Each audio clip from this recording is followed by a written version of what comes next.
Together, let's cheer hard for Leah Tamara!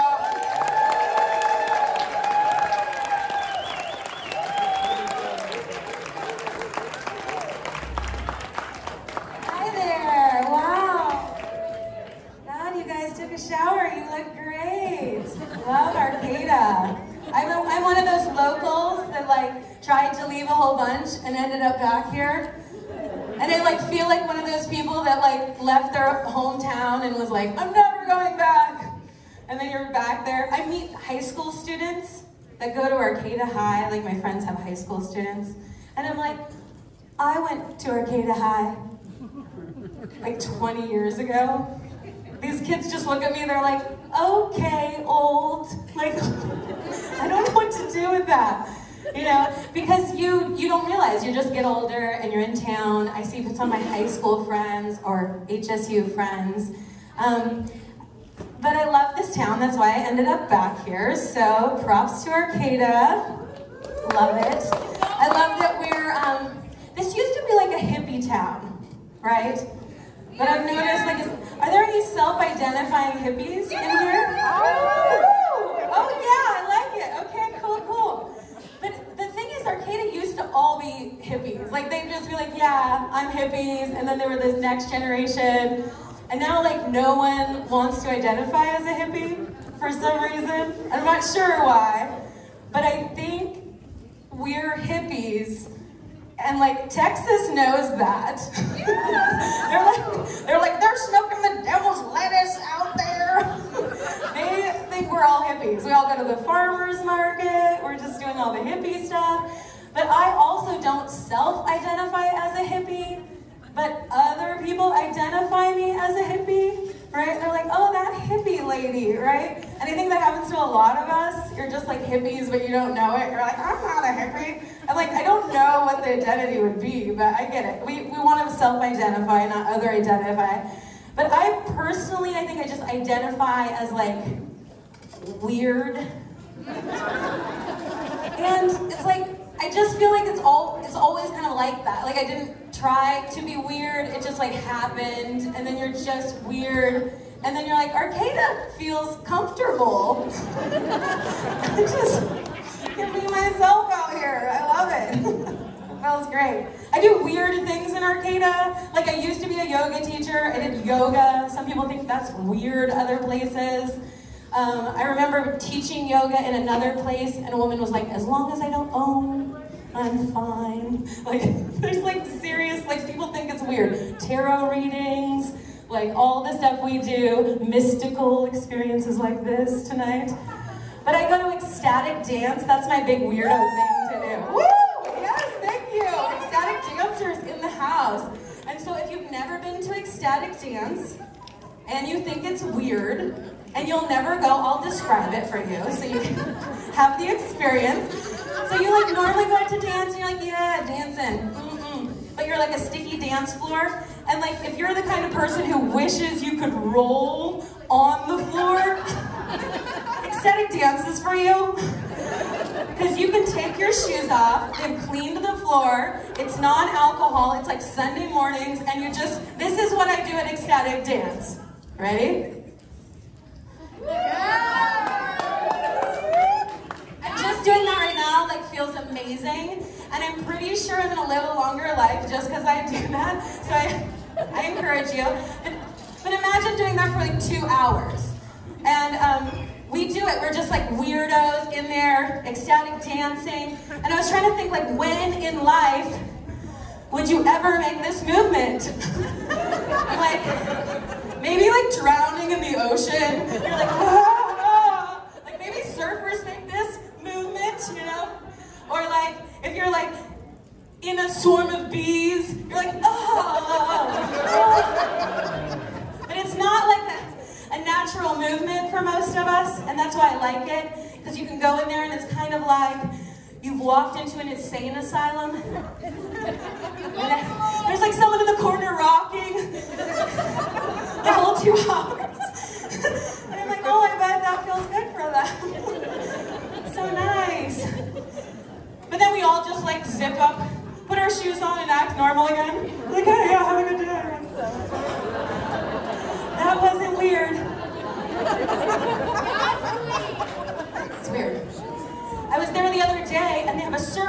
end, which is scary. Anytime you're in a circle of hippies, be afraid. Something weird's gonna happen. Something weird is gonna happen in that circle. Every time, every time. Oh, the weirdest things happen. The other day, this woman in the circle said, she's like, anyone want to share? And the woman says this to the whole group. She says, while you all were dancing, I pulled tarot cards for you. I was like, bitch, I did not give you consent to read me. What? I thought we were all about consent, especially the hippies. I'm like, what? So it gets worse because she's like, I pulled tarot cards for the group without your permission. And apparently, a lot of you, most of you in here, have some issue with your lower chakra. I'm sorry, if you've lived in Arcata long enough, you know what that's code for. Your lower chakra. People like to have sex in their lower chakra. Like, I'm just like, gross, lady. Why are you thinking about my lower chakra? Like, I did not ask you to do that. And so she was like, yeah, your lower chakra's blocked. It's down here, folks. That's where the lower chakra is. I'm like, stop thinking about my butthole, you gross bitch. But I think this was a promo. That's what's so crazy about it. Like, she doesn't have money, so she's like trying to sell her tarot readings. So I think her rape of the group was some sort of sales call. She's like, hey, so if you would like a tarot reading by me, you know, you can talk to me after the circle. And also, I'm selling a skull.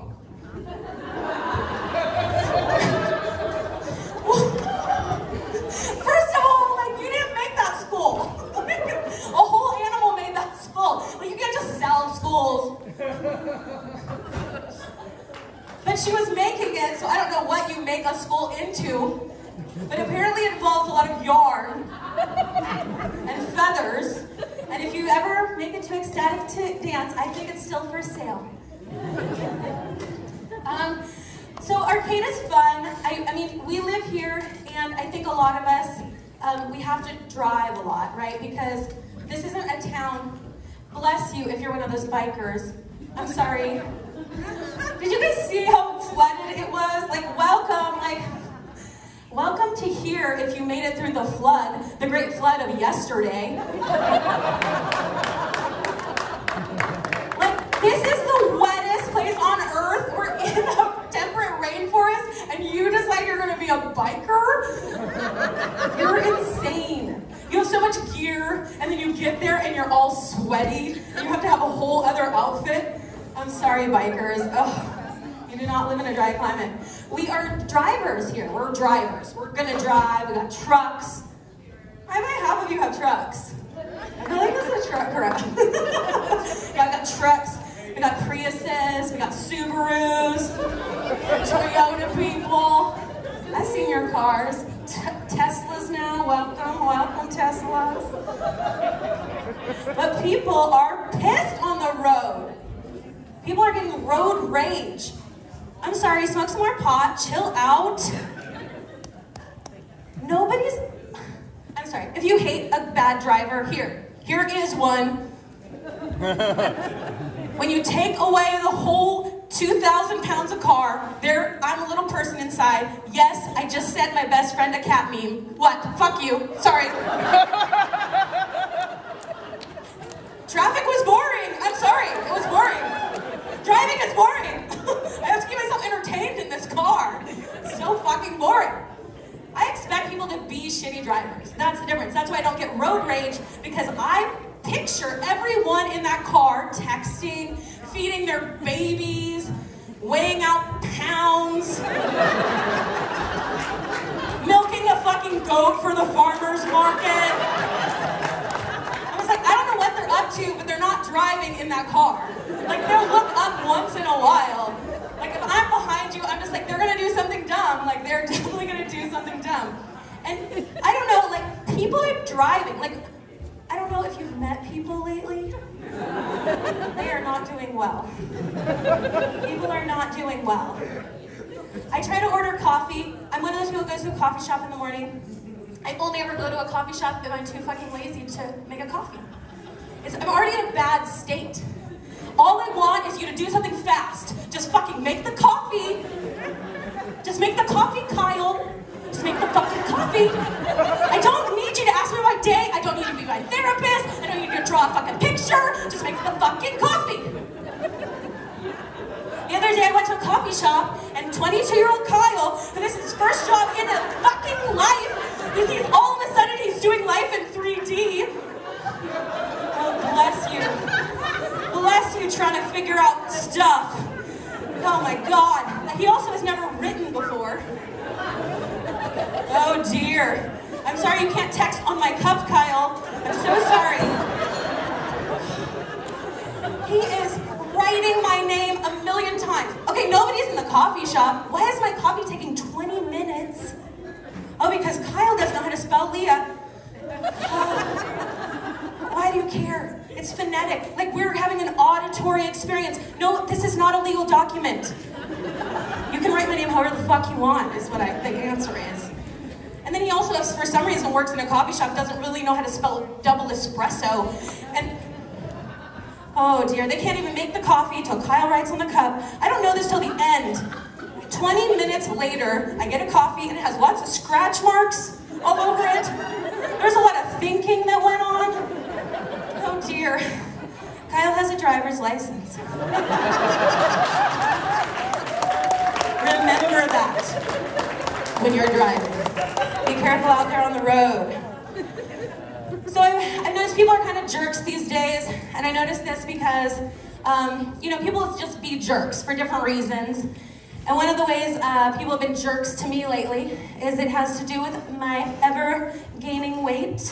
So if you like hate my body, sorry. And if you love it, yeah, you're welcome. Either way, I grew up in this town. I used to be a thinner version of myself. If you meet a thinner person who was fatter before, you usually say, oh, hi, Leah, oh my God, did you lose weight? You look so different. But if it's the other way, I see someone I haven't seen for 20 years, and they're like, oh my God, Leah.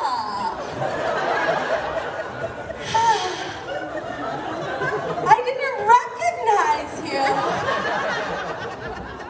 And I just try to like take the stigma away right away. I go, yeah, I've gained 50 pounds in the last 5 years. And they'll straight face, they'll go, no, I don't think that's it. I'm like, fuck you right now. I really don't need it. I could care less. Great. The only thing I don't like about gaining weight is there's this difficult process, and if you've lost weight, it's the same, but your clothes don't fit, right? And this is the only reason I'm a nudist anymore. I just like, I get home, I take everything off, and I'm just like, oh, not again. No, tomorrow's a new day. I'll start again tomorrow. They're like, what are you up to? I'm like naked in my bed. I'm not getting up and getting dressed again. It's so bad. So you have to change clothes eventually. You can only wear the tight stuff for so long. And so for women's sizes, you're like a 12, a 14, a 16, it goes up. Well, okay. So I have to go shopping for some clothes. And I'm like, I don't know. I was at that. Maybe I'm at this. Okay, I'll put the 12, I'll put the 14, I'll put the 16, put it all in the dressing room. I'll start with the 12. You know, let's be ambitious. You know where this is going.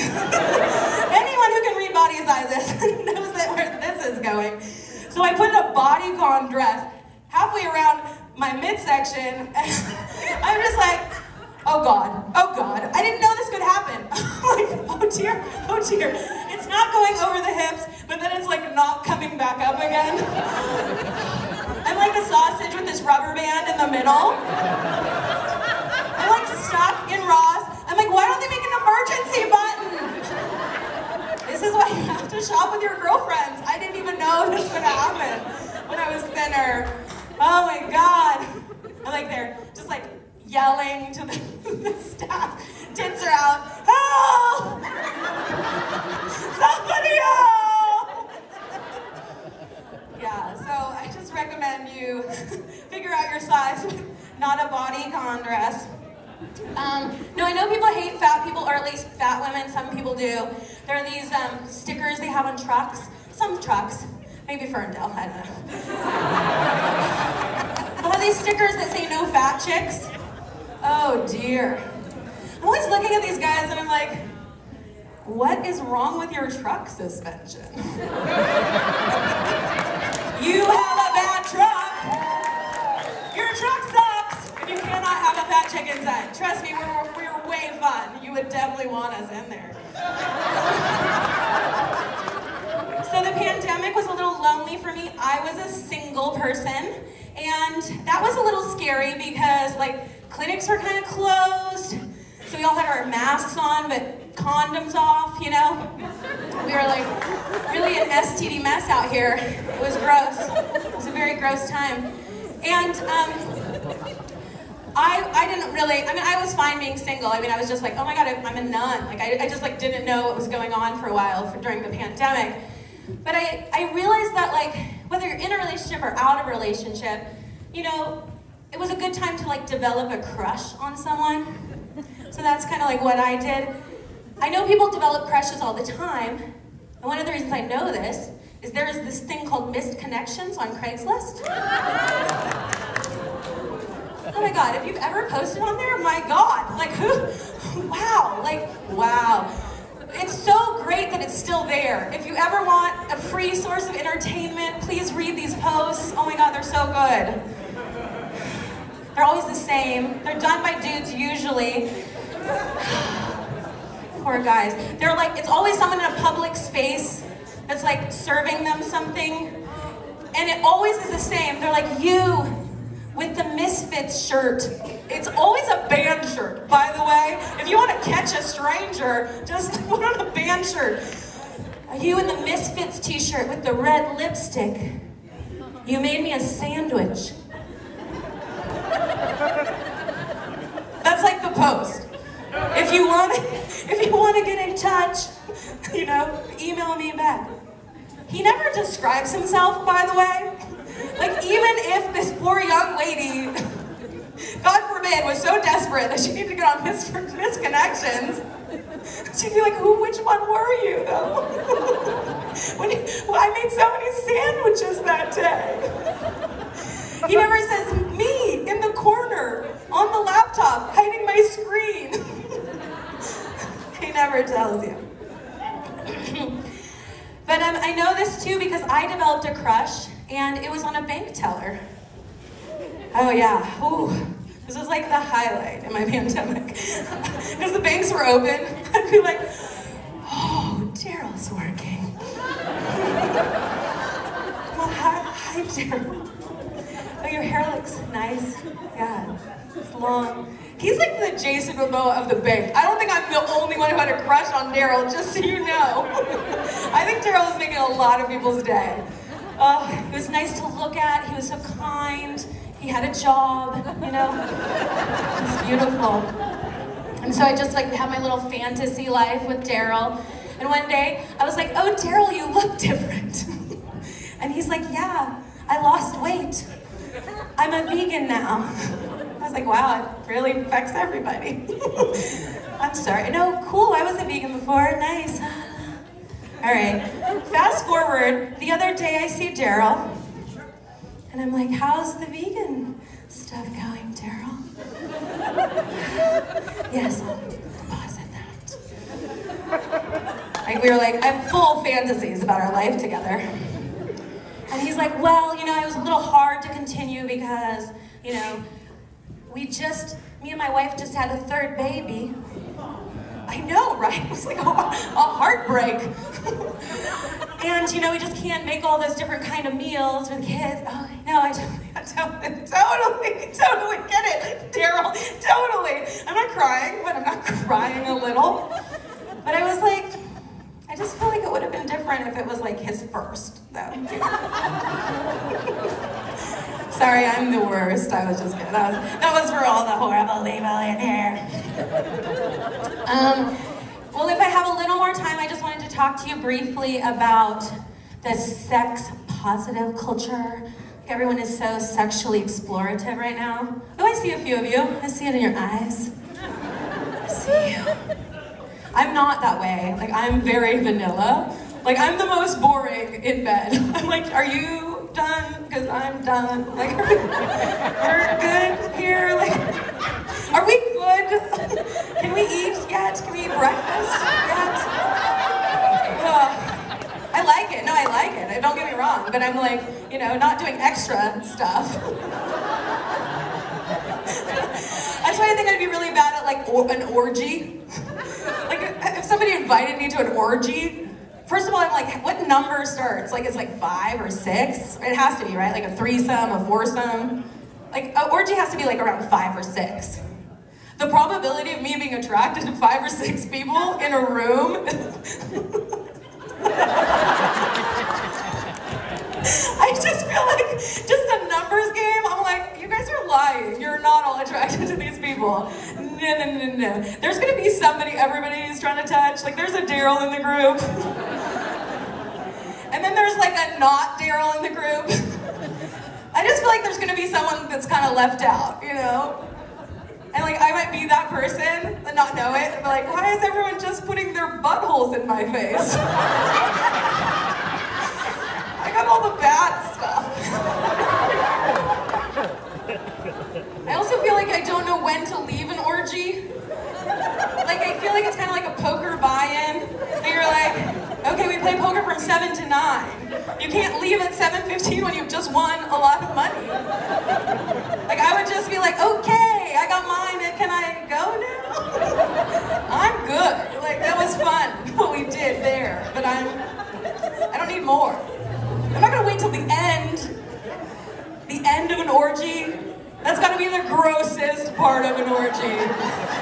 I'm sorry. I don't care how much latex you put on. That's not a good room. It's not gonna smell good. I'm sorry.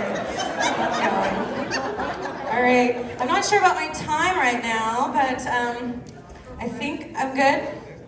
All right. So I also think it's like crazy that people are dating strangers. Like, in general, like, people just like meet and they're like, hey, let's hook up. I'm like, you don't know like what you're gonna get if you like go to bed with a stranger. Like, you have no idea. People have gotten very violent in the bedroom, by the way. And you sometimes will only find this out like if you're in the bedroom with them. So like, you're just thinking you're doing normal stuff, and then somebody goes to like choke your neck, and you're like, whoa. I watch a lot of true crime. That's how a lot of beautiful women have left this world. I'm not so comfortable just meeting you, and this to be the first step. And then they're always like, oh, it's just so good for your pleasure. You're gonna love it. I'm like, there's something right here that's like, really, you already know. So I just decided that maybe I'll just like create a tiny sex knife. I like bring on dates with strangers. And I'll be like, just have it here in my little girder. Tiny little shiv. Like, if somebody goes to like choke me during sex, I like take my tiny little sex knife, but it's not so deep that it would puncture an organ, just enough to kind of get into the rib muscles.